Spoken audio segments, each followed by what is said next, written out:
All right, chapter 9 of Behind the Bedroom Wall. Try 2. Let's see if this will work. Corinna, did you hear me? Rita demanded as they walked to their Germano meeting on Friday. What? Rita looked at her friend through narrowed eyes. What's the matter with you today? I'm sorry, Corinna said. I feel a little lightheaded. I must still be sick. In fact, I don't think I should stop at your house and then go to the meeting. I don't blame you after what happened yesterday, Rita said. Corinna almost thought she saw a smirk on her best friend's face, but she must have imagined it, she told herself quickly. That's not why, Corinna said defensively. I'm just feeling a bit tired. You go on. Tomorrow you can tell me what happened. She started to turn down a side street toward her house. I don't think I'll go today either, Rita said unexpectedly, turning the corner with her friend. I'll come home with you. It's been so long since you had me over after school, Corinna, and remember your mother did invite me over this week. But that was before. Corinna abruptly cut herself off. Before what? Rita asked. Corinna shook her head. Never mind, but you can't come over anyway. Why not? I, my mother isn't expecting you. She won't have enough food prepared. That's fine. I won't stay for dinner. Your mother won't mind if I just stop by, will she? At one time, Corinna knew her mother wouldn't have minded. But now that the Jews had moved in, she wondered what the Krugmans were doing at the moment. You know I'm always welcome at your house, Corinna persisted. Rita persisted. What's gotten into you? What? There you go again, Rita exclaimed. You're impossible. Corinna shook her head as though to clear it. I'm sorry, Rita. I really must still be sick. Maybe it's better if you don't come over, she said, forcing herself to sound calm. I'll only come for a little while, unless, of course, you really don't want me to, Rita said in a casual voice. Corinna sighed. They were almost to her house. No, it's all right. You can come over, but not for too long. I think I should lie down a bit before dinner. Fine, I won't stay long, Rita said as she preceded her friend to the front door and walked in without waiting for Corinna. Corinna followed on her friend's heels. Hello, Mother, she called as soon as she was in the house. Did you have to yell right in my ear? Rita demanded, lifting a hand to her right ear. This house isn't that big. Corinna smiled wanly at her friend and then turned her attention to her mother, who just stepped into the small front hall. Why, hello, Rita, Frau Ream said politely. I haven't seen you here lately. You should stop by more often. Rita turned her head slightly and grinned at Corinna. Corinna didn't bother smiling back. Thank you, Frau Reim. Corinna and I decided to skip our meeting this afternoon. We thought it was best after what happened at yesterday's meeting. Oh, what happened? Asked Corinna's mother with a raised eyebrow. Rita's eyes flew wide. You mean Corinna didn't tell you the awful thing that happened? No, she didn't, Frau Ream said, but I'm sure you will, she added wryly. Corinna poked her finger into her friend's back. It was nothing. Come on, let's go upstairs. But Corinna, you really should tell your mother what happened yesterday. I'm sure she wants to know. Rita turned to Frau Ream. Corinna was slapped by one of our leaders for not saluting the flag properly. Oh, is that all? Corinna's mother turned to her daughter. You really should do things properly, dear, or you'll be punished. It's only right that your leader slapped you. You must learn to be more respectful. Corinna lowered her gaze. She couldn't believe her mother was responding like this. She hadn't wanted to tell her about the slap yesterday because she hadn't wanted her to get upset. But her mother wasn't upset. Corinna felt a lump form in her throat. Corinna, her mother said gently. Corinna looked up. Her mother's eyes shone with tears. She was upset. It suddenly dawned on Corinna that her mother just didn't want Rita to know. She smiled tremulously at her mother.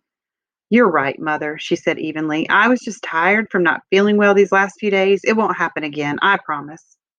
I should hope not, Frau Ream said firmly. Let's go upstairs, Corinna said to her friend. Or maybe we should just sit in here, she amended quickly, pointing to the front room.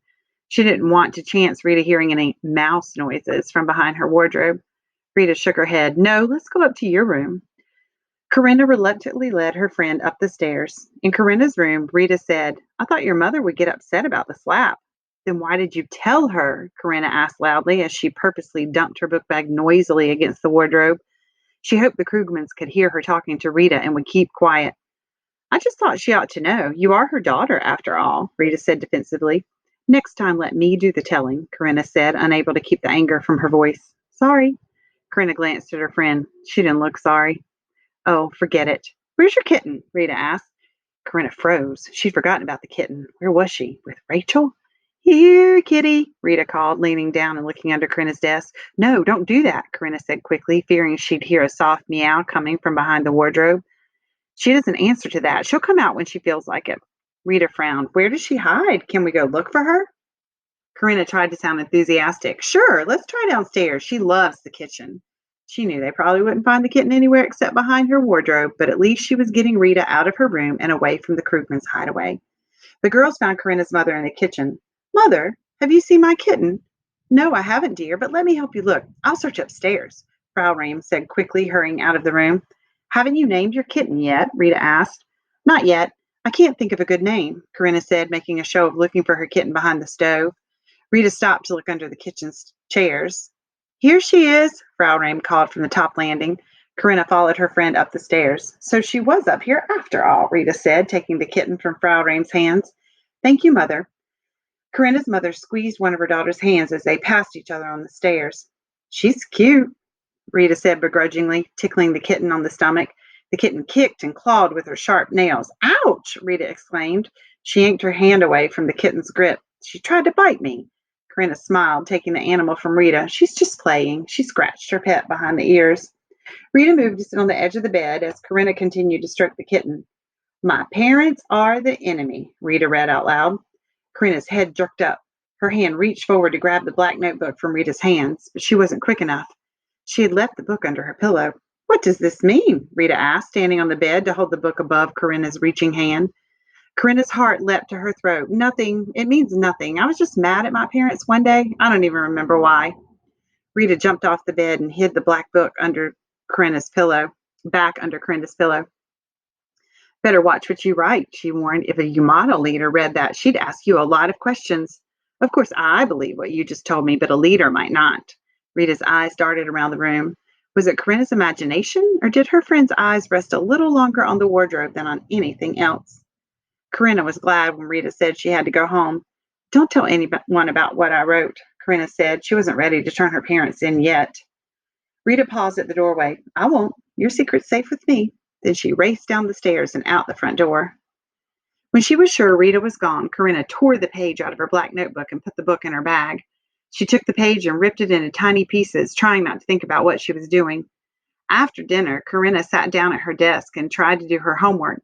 She wrote a short essay and studied her history book, but it was hard to concentrate for some reason. Finally, she gave up, looking out the window. Looking out the window, the murky sky depressed her. She closed the drapes to shut out the gloom, but it didn't help. The gloom had settled in her heart. On sudden impulse, she knocked on the wardrobe, then slowly pulled it away from the wall. The candlelight from the hidden room spilled out into her bedroom. Soapy, pale, eyes wide, stared up at Corinna. No one spoke for a full minute. Corinna didn't know what to say. What was she doing? She caught Rachel's gaze. The little girl's eyes were dark and wide like her mother's, but while the mother held fear and suspicion, Rachel's eyes looked sad and lonely. Still, Corinna couldn't speak. She motioned for the little girl to crawl out of her cramped space into Corinna's room. Rachel asked her mother with her eyes, and after a slight pause, Sophie gave a curt nod. Rachel scrambled out from behind the wardrobe, and Corinna pushed it back into place. Corinna and Rachel sat in the darkening room facing each other, legs crossed, elbows on knees. Do you want to play? Rachel whispered. Corinna shrugged. Play what? We could play dress up or house, Rachel said, her excited voice soon rising above a whisper. You could be the daddy and I'm the mommy, or let's play soldier. Soldier? Corinna said. You're a soldier and I'm a Jew and you capture me. Then we switch places and you're the Jew. Why would you want to play that? Corinna asked sharply. I've never played it before, Rachel said, her voice dropping as though she sensed she'd said something she shouldn't have. Then how do you know about this game? The boys who live nearby used to play it. What boys? Hendrik and Werner and some of the other boys. Were they Jews? Rachel's eyes widened. No, she whispered. Corinna shook her head. She didn't understand the heat she felt inside. She didn't understand her sudden longing to take little Rachel on her lap and sing to her. She didn't understand anything anymore. At that moment, her mother walked into the bedroom. She pulled aside the wardrobe and said, The sun has set. I thought you'd like to know. Thank you, Frau Krugman said, laying aside her sewing. Puzzled, Corinna watched Rachel crawl back behind the wardrobe. It's time for the Krugman Sabbath prayers, Frau Rehm said, as though sensing Corinna's question. She looked to say goodbye to Rachel, but what Frau Krugman was doing caught her eye instead. She had turned a box upside down, and on it she had placed 2 candlesticks. Visions of a similar scene popped into her head, and she recalled her childhood friend Anita inviting her over for the Sabbath prayers and dinner a few times. It had been so long ago she had forgotten, but now a strange yearning for her childhood washed over her.